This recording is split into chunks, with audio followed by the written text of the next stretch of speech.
1833 का चार्टर अधिनियम।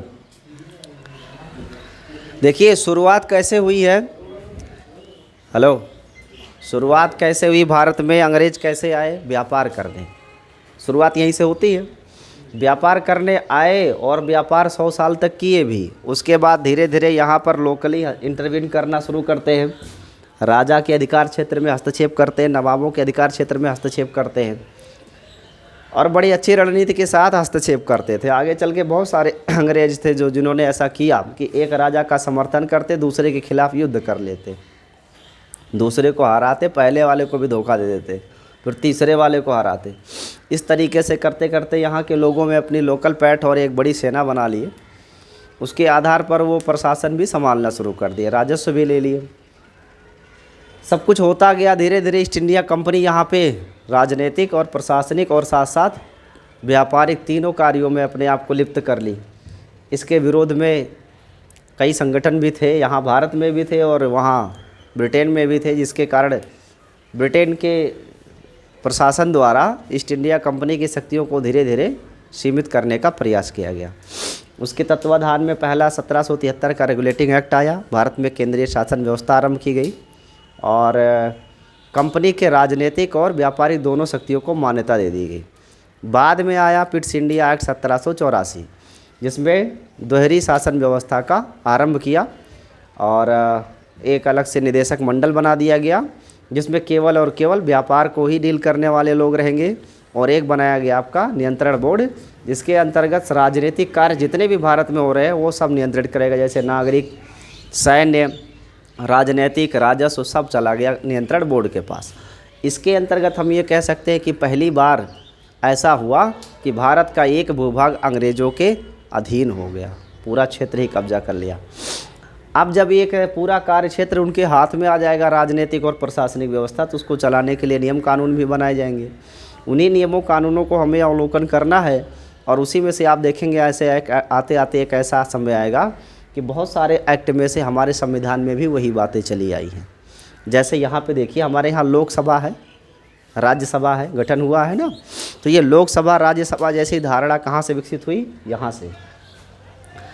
केंद्रीय विधान परिषद का गठन हुआ और आज की जैसे लोकसभा है वैसे ये केंद्रीय विधान परिषद उस समय हुआ करती थी।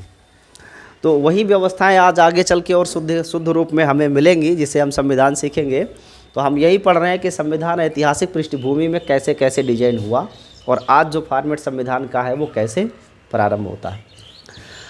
सो इसमें दो चार्टर आज हम पढ़ेंगे अभी इस वीडियो में, 1833 और 1853। इन चार्टर की दो ही तीन महत्वपूर्ण बातें हैं जिन्हें हमें याद रखना चाहिए। 1833 चार्टर अधिनियम कहता है कि जो बंगाल का गवर्नर होगा, अब वो केवल बंगाल का ही नहीं रही, अब वो पूरे इंडिया का गवर्नर जनरल होगा। ठीक है, यानी जो बंगाल का गवर्नर था अब वो भारत का गवर्नर जनरल हो गया। और ऐसा पहला व्यक्ति कौन था? William Bentinck. एग्ज़ाम में क्वेश्चन पूछता है कि किस एक्ट के द्वारा बंगाल के गवर्नर को भारत का गवर्नर जनरल बनाया गया? तो उसका उत्तर होगा 1833 का चार्टर अधिनियम। इसी के द्वारा बंगाल के गवर्नर को भारत का गवर्नर जनरल बना दिया गया। और ऐसा पहला प्रथम व्यक्ति कौन था जिसे भारत का गवर्नर जनरल बनाया गया? विलियम बेंटिक था। देखो, एक होता है गवर्नर जनरल और एक है भारत का गवर्नर जनरल। तो जो गवर्नर जनरल ऑफ इंडिया पहला है वो तो विलियम बेंटिक हुए, लेकिन जो गवर्नर था इंडिया का पहले बंगाल का, उसका बारे में हमने क्या पढ़ा? Warren Hasting. हाँ, लॉर्ड वारेन हेस्टिंग प्रथम व्यक्ति थे जो गवर्नर थे बंगाल के और उन्हें गवर्नर जनरल बना दिया गया। और फिर उसके बाद में उन्हें मद्रास और बम्बई का भी प्रतिनिधित्व दे दिया गया, को जो उन दोनों क्षेत्रों के गवर्नर थे उसके अधीन हो गए थे। तो भारत में पहली बार गवर्नर जनरल बनने वाले व्यक्ति का नाम वारेन हेस्टिंग है और वो कहाँ के गवर्नर थे? बंगाल के। लेकिन अगर पूछा गया इंडिया का यानी भारत का प्रथम गवर्नर जनरल, तो वो होंगे विलियम बेंटिक। तो बंगाल का जो गवर्नर है उसे भारत का गवर्नर जनरल बना दिया गया। किस एक्ट के द्वारा? 1833 के चार्टर अधिनियम के द्वारा। प्रथम व्यक्ति कौन था? William Bentinck. इसे भारत का गवर्नर जनरल बनाया गया। एग्जाम में दोनों क्वेश्चन लगते हैं, तीन क्वेश्चन यहाँ से बनते हैं कन्फ्यूजिंग। पहला भारत का प्रथम गवर्नर जनरल कौन था? William Bentinck. समझ पा रहे हैं? अगर भारत का पूछेगा तो विलियम बेंटिक। अगर पूछा प्रथम गवर्नर जनरल कौन था सामान्य रूप से, तो पहली बार गवर्नर जनरल जिसे पोस्ट मिली थी वो थे वारेन हेस्टिंग। लेकिन वो कहाँ का? बंगाल का। और उसके अधीन कौन कौन सी प्रेसिडेंसी थी? बंगाल और मद्रास और बम्बई, दो और उसके अधीन थे। तो 1833 के चार्टर अधिनियम से बंगाल का जो गवर्नर था विलियम बेंटिक, उसे भारत का गवर्नर जनरल बनाया गया। और दूसरा पॉइंट, गवर्नर इंडिया जो ये भारत का गवर्नर जनरल बना है, इस व्यक्ति को अब सैन्य और अन्य असीमित शक्तियाँ मिल जाएंगी। ये असीमित शक्तियों का क्या मतलब है? क्या अभी तक शक्तियाँ सीमित थी? क्या अभी तक शक्तियाँ सीमित थी? तो इसका उत्तर है हाँ। अभी तक इनके पास, ये जो गवर्नर है, इनके पास इतनी शक्ति नहीं थी कि स्वेच्छा से कोई बहुत बड़े निर्णय ले सके। ये सभी फैसले कहाँ से होते थे? ब्रिटेन से। वहाँ से जो फैसले होते थे उन फैसलों को लागू करवाना इनका काम था। सुचारू रूप से व्यवस्था बनी रहे, ये इनका काम था। इन्हें कोई बड़े फैसले लेने का अधिकार नहीं था। लेकिन इस 1833 के चार्टर अधिनियम के तहत इस गवर्नर ऑफ इंडिया को अब सैन्य निर्णय लेने की असीमित शक्ति मिल गई। यानी ये कोई भी बड़ा फैसला करने के लिए अब ब्रिटेन से इन्हें पूछने की ज़रूरत नहीं है, लोकल स्तर पर ये वो निर्णय ले सकते हैं। तो ज़्यादा शक्तिशाली निर्णय लेने की क्षमता यहाँ 1833 के चार्टर से मिलती है। और एक चीज़ याद रखना है कि इसी एक्ट के द्वारा, नहीं इसी चार्टर के द्वारा पहली बार खुली भर्ती प्रतियोगिता का आयोजन कराने का प्रावधान किया गया। लेकिन ये सिर्फ प्रयास किया गया, ये लागू नहीं हो पाया। खुली भर्ती हो जिसमें सभी लोग सम्मिलित हो, क्योंकि भारतीयों की मांग थी कि आप यहाँ पे गवर्नर जनरल बना देते हो केवल अंग्रेज़ को ला करके, मेजर बना देते हो अंग्रेज़ को ला करके। व्यापारी का बड़ा काम नेतृत्व करने वाला अंग्रेज होता है। कंपनी में नौकरी करने वाले जिसको मन करता है उसको रख लेते हो।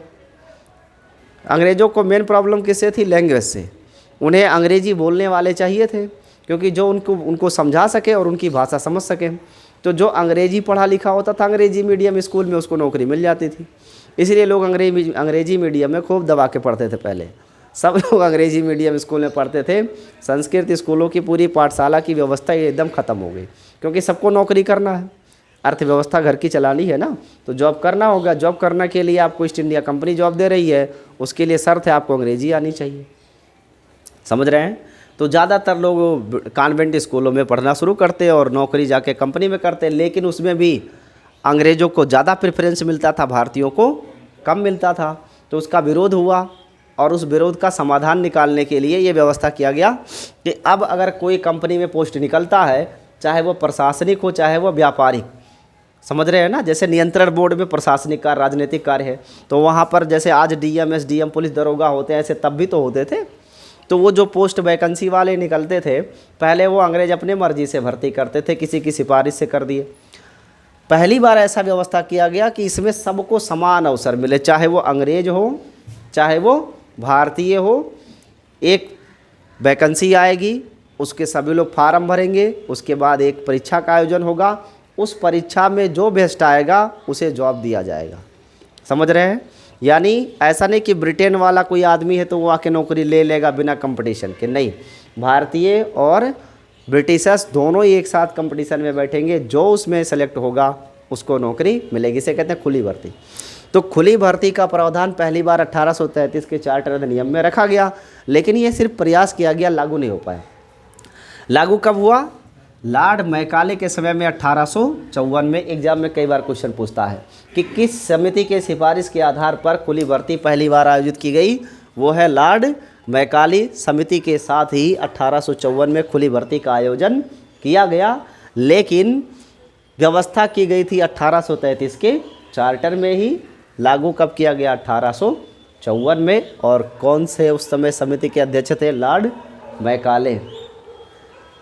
तो मैकाले समिति के साथ 1854 में खुली भर्ती का आयोजन पहली बार किया गया। ये इस चार्टर का, इस अधिनियम का मुख्य बिंदु है। तो इस 1833 के चार्टर अधिनियम में से हमें क्या क्या बातें इंपॉर्टेंट याद रखनी है परीक्षा की दृष्टि से? कि जो बंगाल का गवर्नर था उसे भारत का गवर्नर जनरल बनाया गया। और पहला वो व्यक्ति कौन था जो भारत का गवर्नर जनरल बना? William Bentinck. और बंगाल का गवर्नर कौन था? Warren Hasting. उसे गवर्नर जनरल बना दिया गया था। लेकिन गवर्नर जनरल ऑफ इंडिया नहीं बनाया गया, ये गवर्नर जनरल ऑफ इंडिया है। और इसके पास अब सैन्य और अन्य क्षेत्रों में असीमित शक्तियाँ मिल गई निर्णय लेने की। तो इसका मतलब है कि ब्रिटेन अब वहाँ से जो अभी अपनी अपनी राय दिया करते थे हर पक्ष हर मुद्दे पर जो सलाह ब्रिटेन से लेनी पड़ती थी, अब वो वहाँ पर अधिकतम निर्णय लेने की क्षमता इसके पास हो जाएगी। और खुली भर्ती का आयोजन का प्रावधान भी इसी चार्टर में था। पहली बार मैकाले समिति की अध्यक्षता में 1854 में प्रतियोगिता कराई भी गई। खुली भर्ती का तात्पर्य यहाँ किससे है कि चाहे वो ब्रिटिश का लड़का हो चाहे इंडिया का हो, सब एक समान है, परीक्षा में बैठेगा, जो पास होगा वही नौकरी करेगा, इसे कहते हैं खुली भर्ती। इसके बाद दूसरा चार्टर आता है 1853 का चार्टर अधिनियम आता है। एग्ज़ाम में बहुत बार पूछा गया है वन लाइनर में, वनडे एग्ज़ाम में, कि ब्रिटेन द्वारा पारित किया गया वो आखिरी चार्टर या अधिनियम कौन सा है जिसके बाद भारत में दोहरे शासन के लिए कोई व्यवस्था नहीं बची, अर्थात सीधा सीधा शासन ब्रिटिश का हो गया। तो 1793 से स्टार्ट करके 1853 तक ब्रिटिश संसद द्वारा पारित किए गए सभी कानूनों में से, सभी अधिनियमों में से ये अंतिम अधिनियम था। तो अंतिम अधिनियम कौन है? 1793 से लेके 1853 तक ईस्ट इंडिया कंपनी को नियंत्रित करने के लिए जितने भी चार्टर पारित किए गए, उन सभी चार्टरों में अंतिम चार्टर अधिनियम कौन सा है? 1853 है, इसे ध्यान में रखिएगा। ये जितने भी चार्टर आ रहे हैं वो सब किस लिए आ रहे हैं? ईस्ट इंडिया कंपनी की शक्तियों को परिभाषित करने और उसे नियंत्रित करने के लिए, और भारत में कैसे प्रशासन हो उस पर भी अपना विचार रख रहे थे। आप जानते हो 1858 के बाद सीधे सीधे सत्ता किसके हाथ में ट्रांसफ़र हो जाएगी? ब्रिटिश के हाथ में, यानी ब्रिटेन में पहुंच जाएगी। सारे काम कहाँ से हो जाएंगे? ब्रिटेन की संसद द्वारा यहाँ नियुक्त किया जाएगा अधिकारी, वो अधिकारी फैसले लेगा। और अभी किसके हाथ में है? ये कंपनी के। तो 1853 का चार्टर अधिनियम 1793 से लेकर 1853 तक ब्रिटिश संसद द्वारा पारित किए गए सभी अधिनियमों में अंतिम है।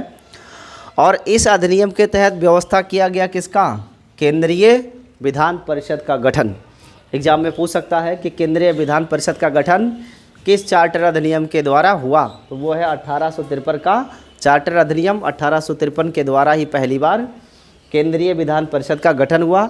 जो ये केंद्रीय विधान परिषद बना है वो आज की लोकसभा की तरह ही है।